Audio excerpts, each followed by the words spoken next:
नमस्कार प्रणाम। आइए, हमारे साथ एक बच्चा जुड़ चुका है, आइए उनसे कुछ मजा लेते हैं। पूछ सर।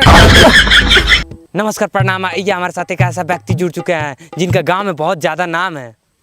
इतना नाम है ना कि कांड कोई और करता है और नाम हमारा होता है। जिया हो बिहार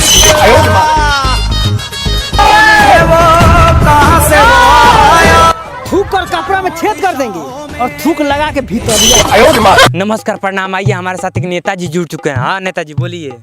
आप कुछ पूछिएगा तब तो बोलेंगे, हम लोग ना बोले। ए रिपोर्टर, मैं तुमको 1 मिनट में मोर बना सकता हूँ। वो कैसे? तुम्हारे गण में झाड़ू डाल के। नमस्कार प्रणाम। आइए, पेलम पेल न्यूज़ से आपका स्वागत है। ए रिपोर्टर साहब, आप मेरे साथ काम करेंगे? हाँ बताइए काम क्या है? आप काम करेंगे तो 10,000 मिलेगा और हम काम करेंगे तो 20,000। ए बाबुआ, ज्यादा गड़बड़ सरबड़ बोलेगा ना तो मुँह फोड़। ए बाबू, काटा अपने कच्छा में डाल लो, नहीं तो गड़िया मार दे।